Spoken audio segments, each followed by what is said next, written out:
This episode is brought to you by Accenture. When your advertising operations fall out of sync, everything else follows. Spotify and Accenture are working together to reinvent the rhythm of ad sales, using automation, analytics, and smarter workflows to simplify campaign delivery and access better data across the business. The result? Less time spent on operations, more time connecting brands with the moments and fandoms that matter most. Learn more at accenture.com/Spotify. This episode is brought to you by State Farm. Listening to this podcast instead of doom scrolling? Smart move.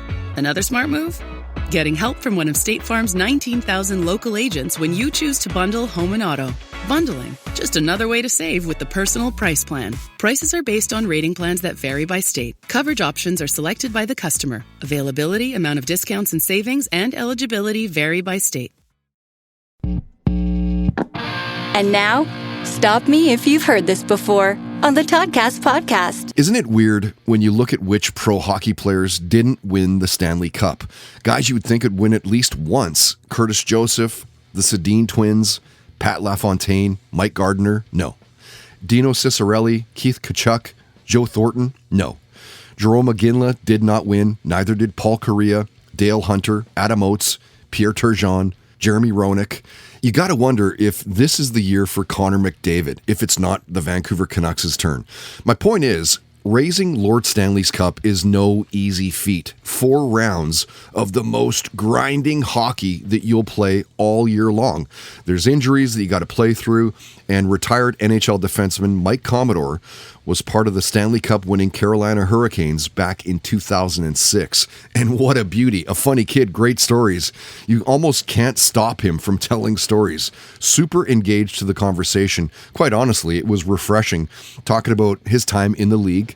Got into binge watching Animal Kingdom and that Manti Tavo football documentary, which is crazy if you haven't already seen it. He built the ultimate hockey line with past and present players. Talked about seeing Kid Rock in concert. What he spent his money on after signing a 5-year, $18 million contract with the Blue Jackets. And stop me if you've heard this before, Mike talked about when he realized he could probably play hockey professionally. You know what? Late. Like I grew up just outside of Edmonton. Being totally honest, I played hockey because I enjoyed playing sports. I played hockey in the winters and I played baseball in the summers. Mm-hmm. Compared to my competition, I was way better at baseball. Like I played for Team Alberta. Yeah, like I thought I was maybe going to play, maybe a junior college or something for baseball. Really? And then as I got older, like I was like I loved hockey because I enjoyed competing.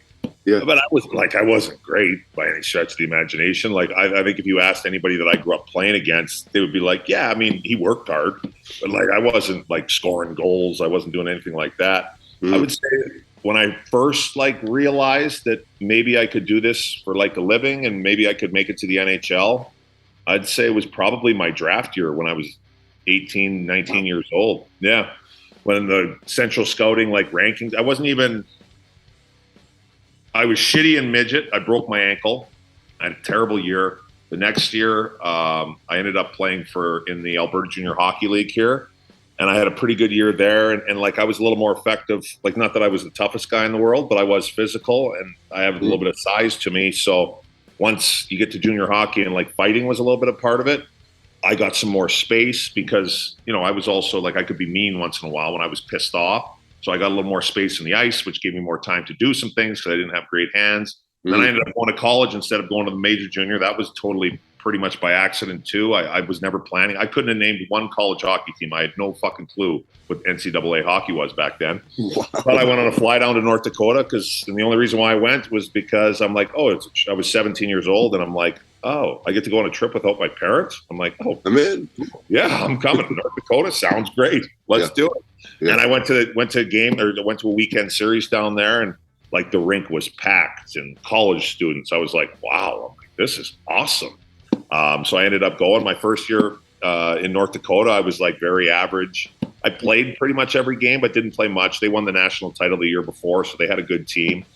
And then I started getting better every year. And after my second year, I'd say halfway through my second year, something clicked for me. The game got slower between my ears.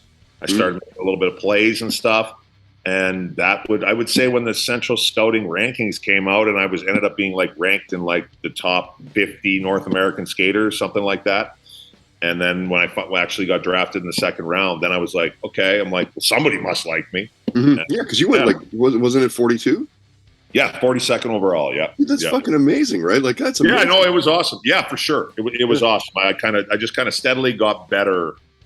I got significantly better from, I'd say, 17 years old till the time I was 20. I kind of made some. So I guess I was kind of like a late bloomer, I guess, if that would be called, if that would be the definition of it. And so, yeah.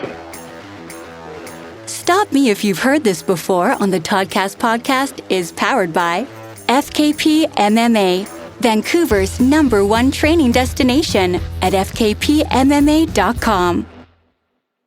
I'm Serena Williams, and I'm healthier on Row. I've lost 34 pounds in a year with GLP-1s, diet, and exercise. On Row, you can access GLP-1 options, including the first FDA-approved GLP-1 pill for weight loss. Go to row.co/journey to see if you qualify. 14 to 20% average weight loss in 1 year in non-diabetics with obesity or overweight with a weight-related medical condition versus 2.2% to 3.1% in placebo arm. RX only. To stay informed about serious side effects, go to row.co/safety. The right window treatments change everything. Your sleep, your privacy, the way every room looks and feels. At Blinds.com, we've spent 30 years making it surprisingly simple to get exactly what your home needs. We've covered over 25 million windows and have 50,000 five-star reviews to prove we deliver. Whether you DIY it or want a pro to handle everything from measure to install, we have you covered. Real design professionals, free samples, zero pressure. Right now, get up to 50% off with minimum purchase, plus get a free professional measure at Blinds.com. Rules and restrictions apply. You've watched them from the outside your whole life. On TV, on stage, on the cover. The success that always looks like it happened to someone on a different planet. But what if it didn't? I'm Evelyn, and I've spent over 25 years in entertainment, producing for some of the biggest names in Hollywood.